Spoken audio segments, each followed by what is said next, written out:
winterslaap gewekt door veel eisende Duitsers en ongeremde toeristen. Want wie anders dan een toerist vergeet zijn handrem aan te trekken op de Brouwersdam. En hij begon te stuiten steeds sneller en hier stopt hij even. En had ik bijna doordenkt, alsjeblieft stop hier nou. Toen ging hij nog verder, ja, toen was het gebeurd.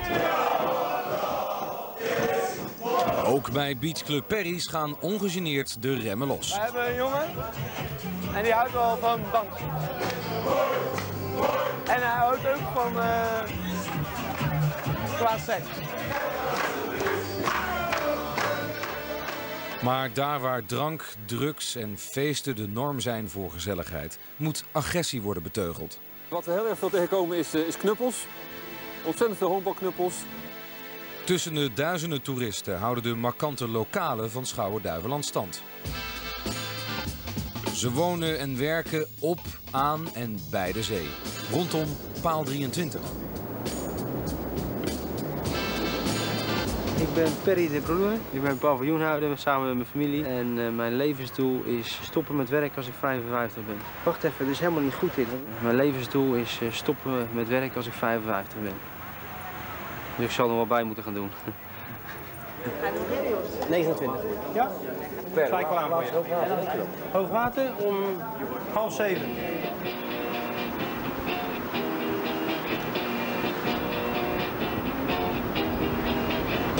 Perry's Beachclub staat op het strand aan de voet van de Brouwersdam. De verbinding tussen Schouwen en Goeree. De dam schijnt dé surfspot van Nederland te zijn. En aan die surfers verdient Perry dan ook zijn geld. Nou, toch zeker wel voor de minimaal 60%, 70% denk ik wel. Ja. En de aanhang natuurlijk, hè. Dus indirect leef je er dan toch van.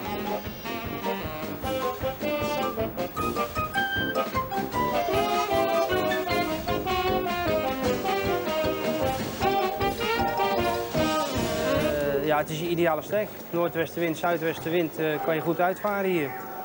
En ze hoeven niet, op andere stekken is de afstand tot het water veel groter. En dan zijn ze al versleten voordat ze eigenlijk moeten gaan surfen. De Brouwersdam is een unieke spot. Je kunt hier je auto direct aan het water parkeren, gratis parkeren. Het waait hier altijd ietsje harder dan waar dan ook. Waardoor ook de hemel open trekt en waardoor je ook 150 uur meer zon hebt als de rest van Nederland.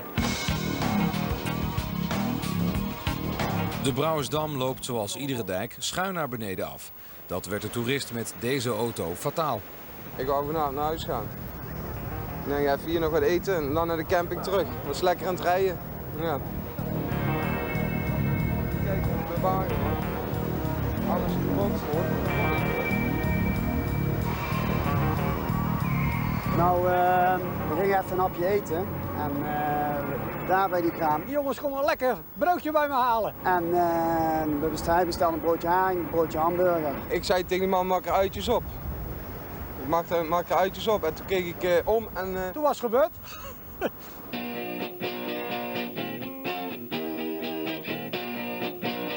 De toeristen op de dam waaraan Perry zijn geld verdient zijn vooral Duitsers. Ze komen en ze gaan. Op het moment dat er geen wind is, dan zitten ze allemaal te mopperen van wind, wind, wind, wind, wind, want daar komen ze voor. En als er dan wind is, dan zie je ze in één keer als mieren zie je ze rennen. Als de dood dat de wind weer weggaat, vlug optuigen. En als een speer het water op. En dan zijn het net kinderen, zijn ze zielsgelukkig. De meeste surfers die hier op de Brouwersdam komen, hoe raar het ook klinkt, komen uit Duitsland. Die reizen er 3 tot 4 uur over.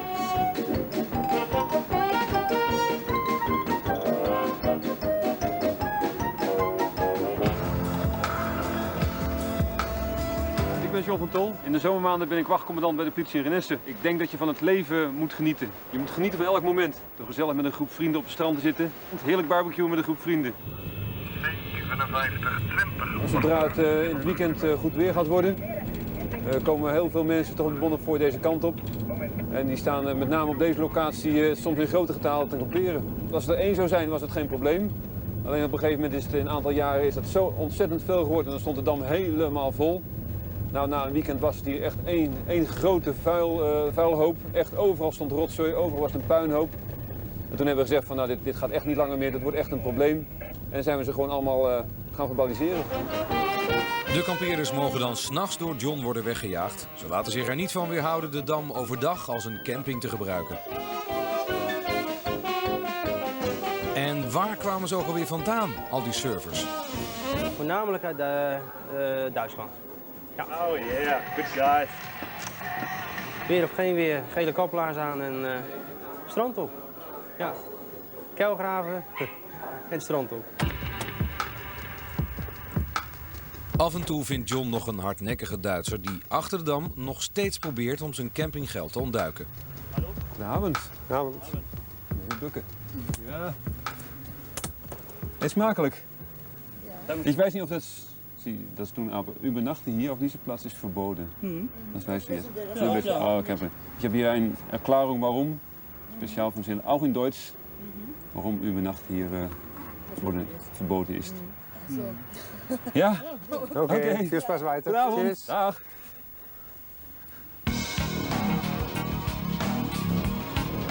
De Brouwersdam loopt zo steil af dat het zelfs de sleepdienst moeite kost om de 2 jaar jonge Honda omhoog te takelen.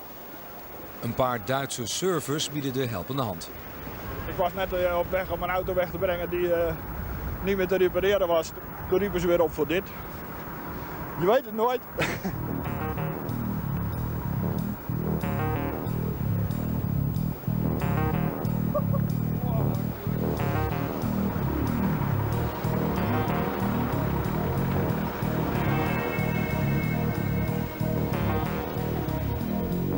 Toen zei die ene zijn maat, die zegt tegen, oh, hey, staat nog een klant, kom zo. Die zei, nou, dan gaan mijn auto naar beneden. Zag ik mijn wagen begon langs te rollen. Ik zei, shit man, dan gaat mijn auto. En hij begon te stuiteren steeds sneller. En hier stopt hij even. Had ik bijna door, denk alsjeblieft stop hier nou. Toen ging hij nog verder. En toen gleed hij door. En toen kwam hij in het water terecht. Nou ja, en toen was het gebeurd.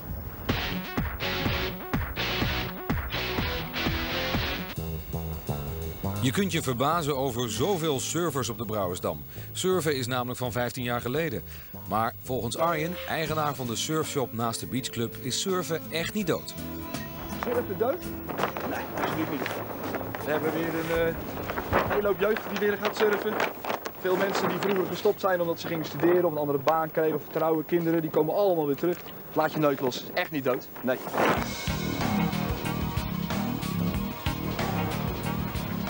Op de Dam vraagt iedereen zich af of de 2 jaar jonge Honda nou wel of niet totaal los is. Het is gewoon totaal los. Ja, ik weet niet, maar misschien heb ik nog een beetje geluk bij een ongeluk dat ik terugbetaald krijg. Of dat hij nog loopt. Maar ik heb gehoord door de aantasting van het zoutwater dat hij heel erg gaat roesten. Er zijn er natuurlijk tijdens die watersnood bij ons zijn er natuurlijk zoveel van onder het water gekomen. Nou, de ervaring is dat daar is niks aan te doen eigenlijk. Gewoon balen. Ik vind alleen voor die mensen is het altijd vervelend natuurlijk. Grijze haren, de familie mee en stationwagons geknipt voor een gezinnetje. De surfers op de Dam hebben al een rijke carrière achter zich. Je hebt denk ik 2 types. De ene type die heeft heel veel materiaal en kan weinig surfen. Net als met skiën, dat heb je ook altijd. De mensen met de mooiste pakken kunnen het minste skiën.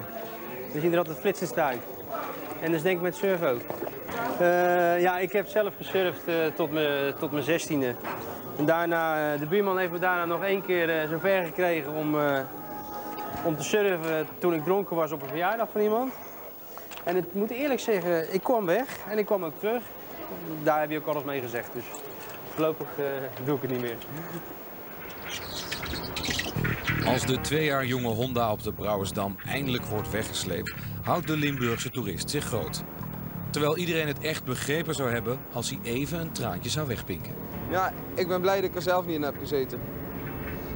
En kijk, er gebeuren ergere dingen op de wereld hè, dan dit. Daarom.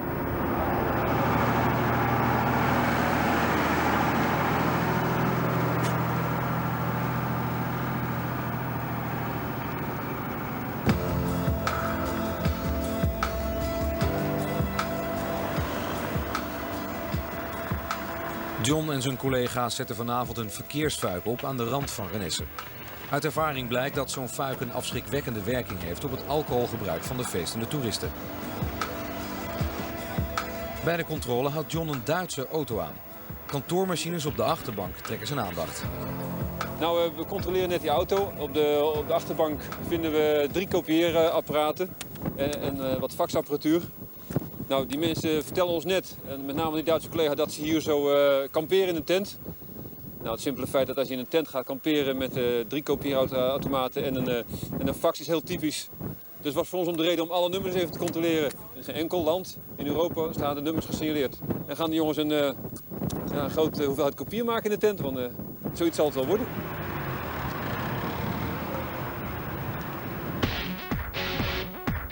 Kitesurfer Fons traint iedere dag op het strand bij Perry's. Hij is het talent in de meest trendy sport van het moment. Ik ben eigenlijk al de hele dag al bezig. Het is een lekker windje, lekker weer.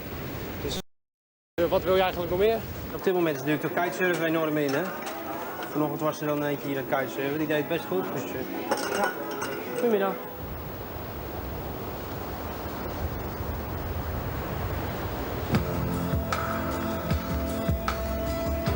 Kleine controleuren en kettenwerkers graag, dank u.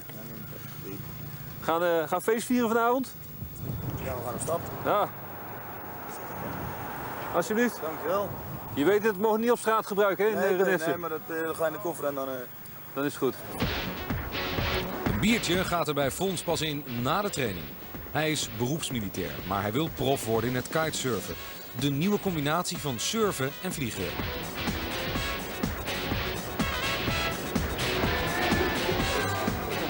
Goeie kitesurfen vandaag, jongen. Kijk, zo. Deze ging echt goed. Die maakte hekgolven, jongen, zo groot als van een speedboot. Het schijnt dus super moeilijk te zijn, dat springen. Nee, maar hij ging zo richting vuurtoren en dan gewoon weer terug. Hij keerde om en hij ging gewoon weer terug. Dat was echt goed.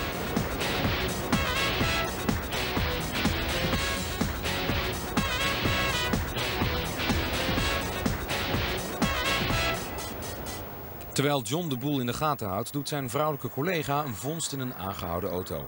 Een wapen dat ze wel vaker tegenkomen in Renesse. Het is inderdaad de wet wapens en munitie staat dat je deze niet in je auto mee mag nemen. Ja? Dus je bent hierbij aangehouden, je gaat even mee naar het bureau Renesse. Wat we heel erg veel tegenkomen is knuppels. Ontzettend veel honkbalknuppels. Heel veel messen komen we tegen. En vrij veel CS-gas, dus traangas.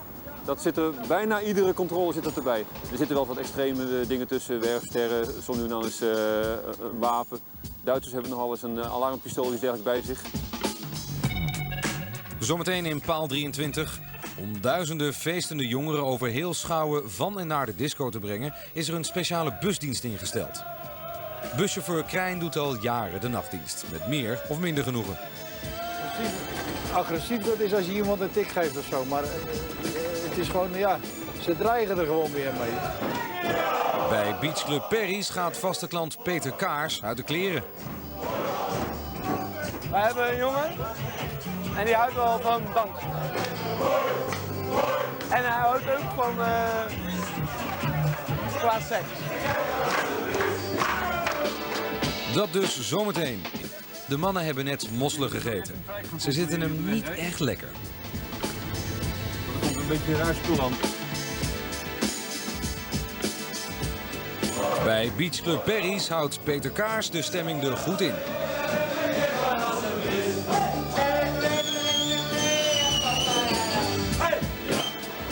Maar nu eerst, op het busstation in Renesse begint de avonddienst van buschauffeur Krijn. Hij is niet zomaar een chauffeur. Oké, jongens, ik ga weer wat doen. Oké, jongen, doe je best. Ik zie je vanavond. Oké, hoi. Zo. Even kijken of we de horeca vanavond heel wat rijker kunnen maken. En we nog een paar klanten kunnen vinden. Krijn rijdt de pendeldienst op Schouwen.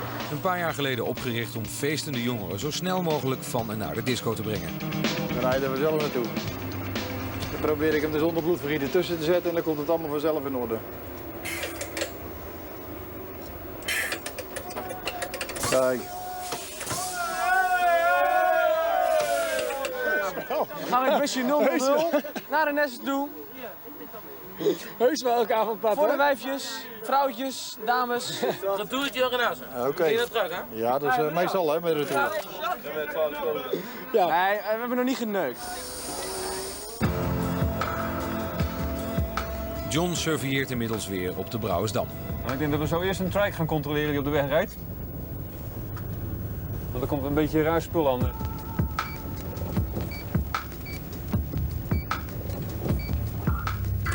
stel die net in Renesse reed, zeker?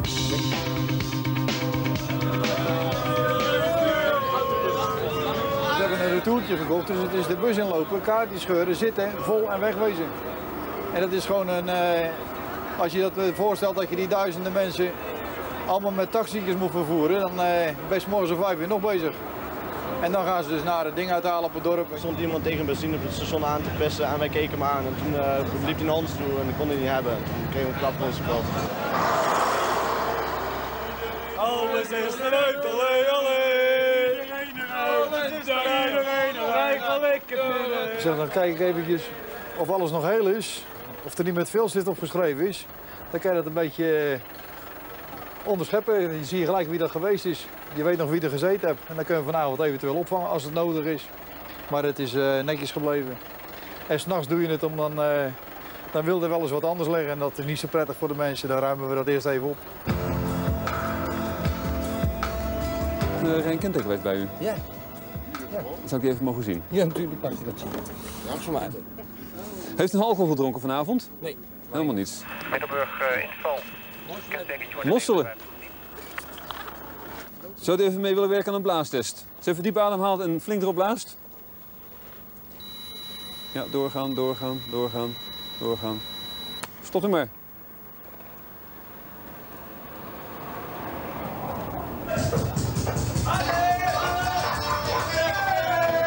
Een strandtent als Beach Club Perry's leeft natuurlijk van het mooie weer. De zomer op Schouwen-Duiveland is slecht begonnen. En als het dan eindelijk een mooie dag is, gaan de vaste klanten 's avonds helemaal los. Ik ben Peter van der Graaf, ik ben 36 jaar. Ik ben stucadoor. Lekkere lucht, lekkere zoute lucht. En wat ik van het leven wel, ja, weet ik veel. Hier hadden lekker een beetje smoezelen, een beetje geil, alles. Met Perry ook lekker doorzakken. Kan maar iedereen in de gezicht van de mensen. Gewoon als het zonnetje weer straalt, met het water en het zout. Maar je leven allemaal compleet, denk ik.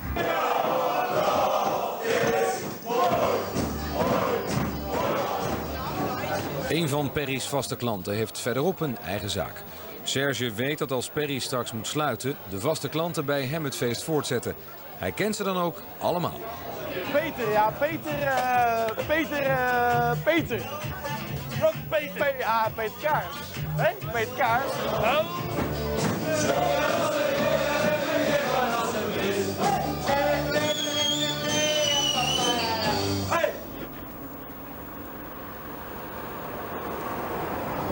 Nou, als ik het zo bekijk, zijn de mosselen niet helemaal alcoholvrij geweest.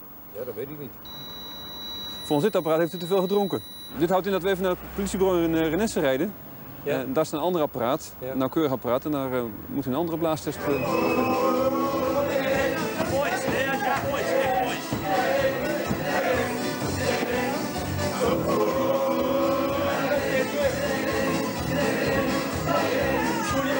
Oké, het verhaal van de kaars, Peter Kaars. Staat boven op de boom. Wij hebben een jongen en die houdt wel van dansen. En hij houdt ook van qua seks. Dus wat doet hij nou?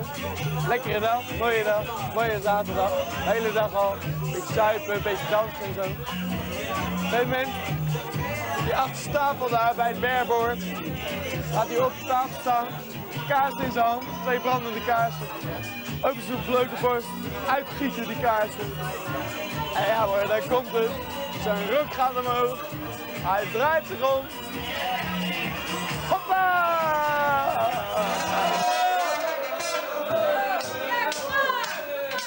Daarna alleen maar Peter Kaars. Ik weet niet eens hoe die met zijn echt achternaam heet, weet je wel.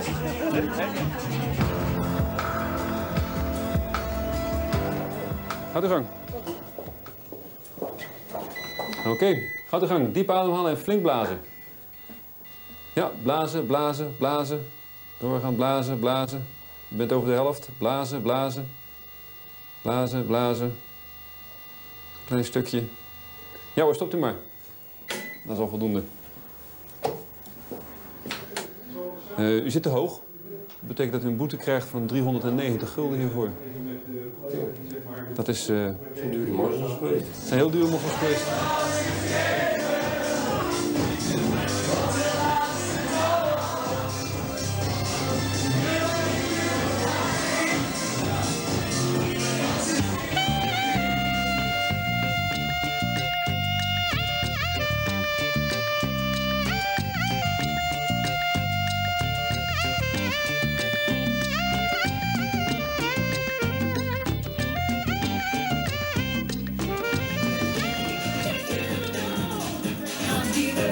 Vlak achter Beachclub Perry's gaat op camping Duin en Strand de discotheek van Johan open.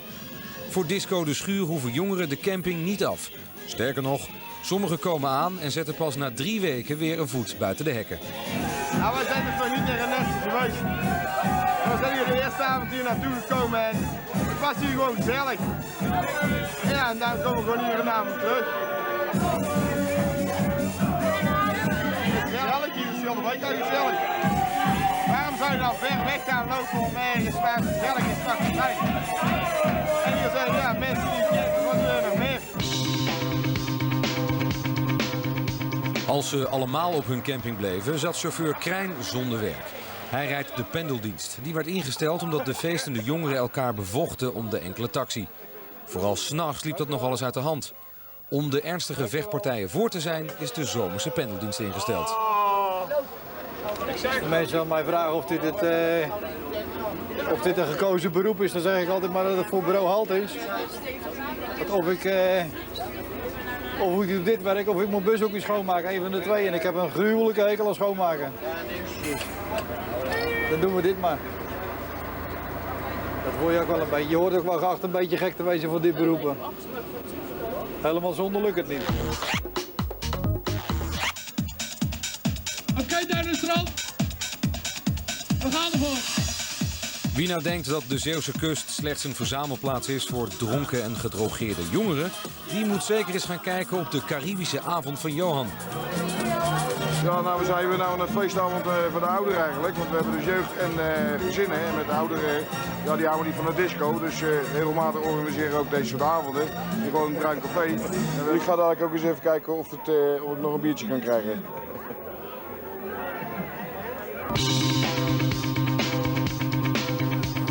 Waar moet je naartoe?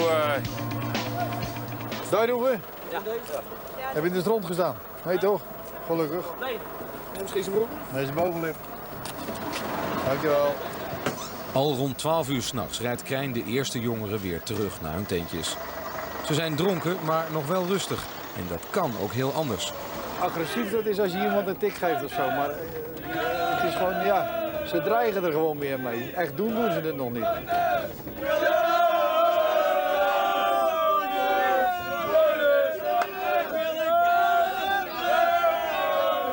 Veel ruimte om te slapen blijft er niet over, dus. Nou, dat gaat wel goed. Ze willen allemaal naar huis. Dus dat komt wel goed.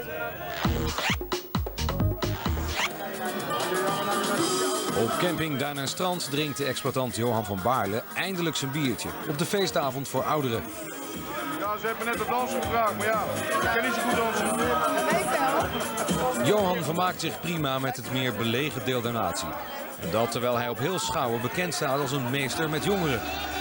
Maar die vermaken zich prima in zijn disco.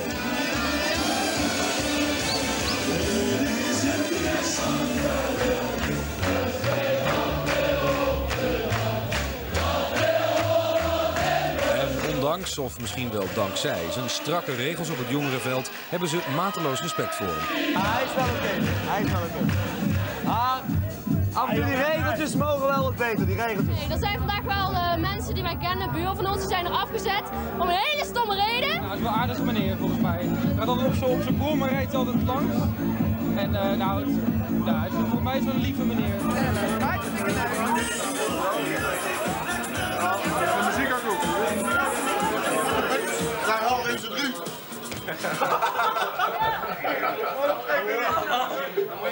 Het is pas 2 uur als in Renesse het dorpsplein volstroomt, omdat alle discotheken moeten sluiten. Dat is niet normaal wel soms. Dit is de laatste voor hem. Waar moet je naartoe?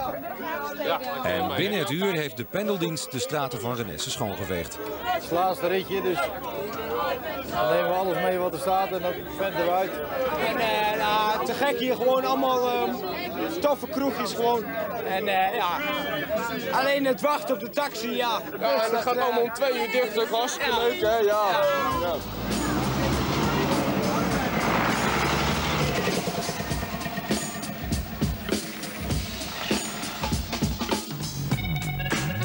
Volgende week in Paal 23. Duizenden jongeren trekken naar Schouwen-Duiveland voor een popfestival op het strand. Op het hoogtepunt van de feestvreugde moet John een aantal van hen inrekenen. Hij zijn allemaal zo bij jou op dat Dan moet het op, joh.